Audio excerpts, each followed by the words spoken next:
지금 이 한동훈 위원장과 대통령실의 갈등 국면을 두고 여러 가지 해석들이 나오고 있습니다. 워낙 갑작스러운 소식이다 보니까 이게 일각에서는 약속 대련일 수도 있다 이런 가능성을 얘기도 하고 이거 결국에는 한동훈 위원장이 버티지 못할 것이다 이런 의견들도 나오고 있는데 이와 관련해서 박지원 전 국정원장과 김용남 전 의원의 분석이 있습니다. 두 의견 듣고 다시 두 분 이야기 나눠가도록 하겠습니다.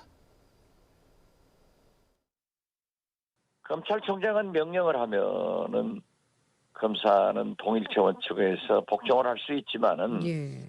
정치는 명령이 아닙니다. 예. 대통령은 명령하는 자리가 아니에요. 우리가 조선시대 사극을 보면은 중전마마의 무서운 권력이 다 대신들을 물러치게 하잖아요. 그러한 궁중 사극을 보는 것 같아요. 21세기 서울에서 대한민국에서. 그렇기 때문에 저는 어떠한 경우에도 지금 현재 윤석열 대통령이 물러서지는 않을 겁니다. 이건 소위 약속 대련은 아닌 것 같다. 레임덕의 그 가능성은 여러 지점에서 있을 수가 있어요. 예. 사실은 지금 김건희 특검법에 대한 재표결이 언제 이루어질지 모르겠습니다만 그게 국민의힘의 이른바 이탈표, 네. 이탈표라고 표현하는 게 맞는지는 잘 모르겠습니다만 어쨌든 국민의힘 현역 의원들이 이건 통과시켜야겠다라 갖고 통과가 되는 순간 그러니까 표결에 참가한 의원들의 3분의 2 이상의 찬성으로 대통령의 거부권이 무력화되는 순간도 레임덕이 그렇죠. 바로 오는 거 아니겠습니까? 사실은 위태위태한 정권이에요.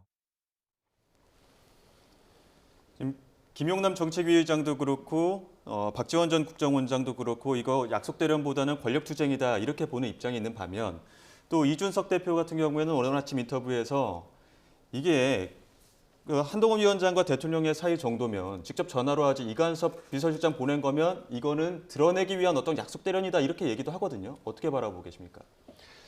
근데 양측이 받을 데미지, 그러니까 예. 상처를 생각한다면 뭐 저도 좀 있으면 드러나겠죠. 이거 예. 뭐 얼마나 감춰지겠습니까? 근데 제가 지금까지 갖고 있는 생각은 이건 약속대로는 아니고 실전 같아요. 예. 실전의 활극이 지금 벌어지고 있는 건데 왜냐하면 지금 한동훈 비대위원장은 좀 전에도 기자들 앞에서 물러날 생각이 없다. 본인 역할에 대해서 비대위원장도 물러날 생각이 없고 김건희 여사 리스크를 물어보니까 본인 입장은 똑같다. 이 얘기를 했습니다. 그 얘기는 김건희 여사의 이른바 명품백 수수 의혹에 대해서 국민의 걱정이 있다. 그다음에 국민 눈높이를 얘기한 거예요. 저는 기본적으로 김건희 여사의 그 디올 명품백 수수 의혹은 사과로 끝날 문제 아닙니다.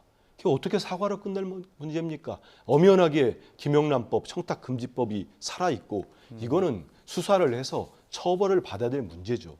그런데 겨우 여당 내에서 비대위원장과 가까운 분들, 비대위원장은 직접 사과 얘기도 하지도 않았어요. 근데 이 정도 말씀이나 워딩에 대해서 지금 이걸 도저히 못 받아들이겠다는 거 아니겠습니까? 예. 용산 대통령실은. 그러면서 당신 물러나시오. 이렇게까지 온 거예요.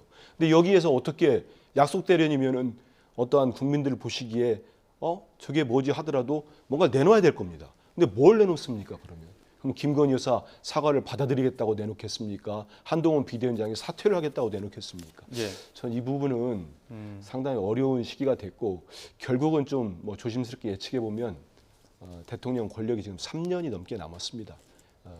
한동훈 비대위원장이 지금의 스탠스를 그대로 유지하면서 김경률 비대위원도 그냥 안고 가고 본인도 지금의 김건희 여사 이 명품백 관련된 수수 의혹에 대해서 입장을 유지하고 물러설 생각이 없고 예. 한다면 결국은 한동훈 비대위원장이 용선에 의해서 어떤 절차를 밟든지 저 직을 유지하지 못하는 상황으로 내몰리지 않을까 이렇게 예측을 해봅니다.